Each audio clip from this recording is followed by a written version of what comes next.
What do we want? Blood points. What do we get? More codes. Why do we want them? The grind. Facts. The DBD grind is one of the most insane grinds in any game. What do we mean by that? The amount of time it takes to, I guess, get 100% of the game? Don't get me wrong, free blood points are always welcome, but something else needs to be done. Agreed. There were at least 2 new codes this week. The first one is Revealed.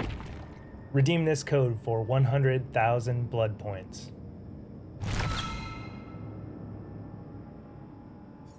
The second code is 59th39. This one gets you 59,000 blood points.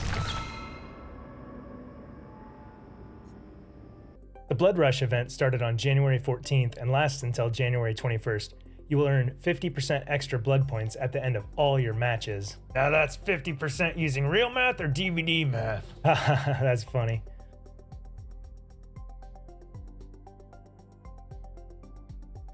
It better be real math.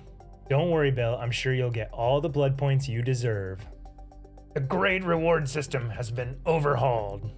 That's right. The highest reward used to be 250,000 blood points, and now the highest is 1 million blood points. That's a significant bump. Check out this handy chart that DBD put together.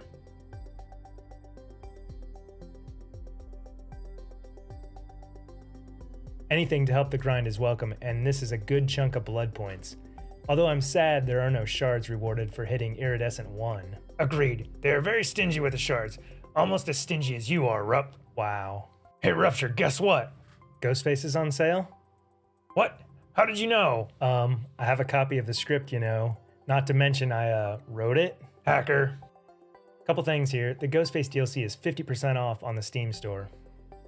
The in-game store is also on sale, but only Oryx Cell prices are discounted. You can pick up the Ghostface himself for 250 Oryx Cells. Then a bunch of his cosmetic outfits are also on sale.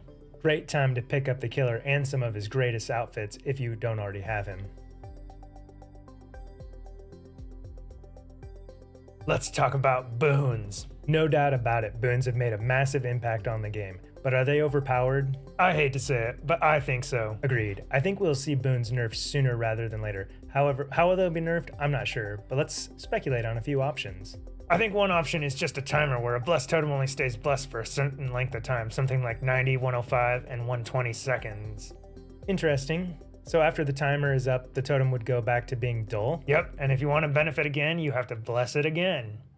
What if it was a hex totem and you bless it? Does it go back to being a hex totem or to a dull totem? I think either way would work. Going back to a hex would sure be interesting, but I think that would be pretty complicated.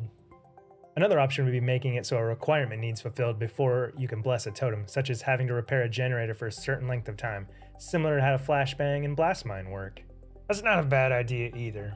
Ultimately, we could come up with plenty of other ideas to nerf them, but we would like to hear your ideas. So we can file them in the trash. No, Bill. Let us know your ideas in the comments, and if you want to see how powerful totems are, check out our latest video from RPD against a Scratchmere Myers.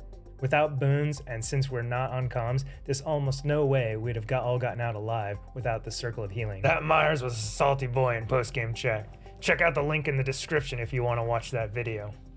I know it's a short episode this week, but at least it lasted longer than most of Rupture's Survivor games. Am I right? 1v1 me on Cowshed, nerd. Maybe next week. I'm your host, Bill Overbeck. And I'm Rupture.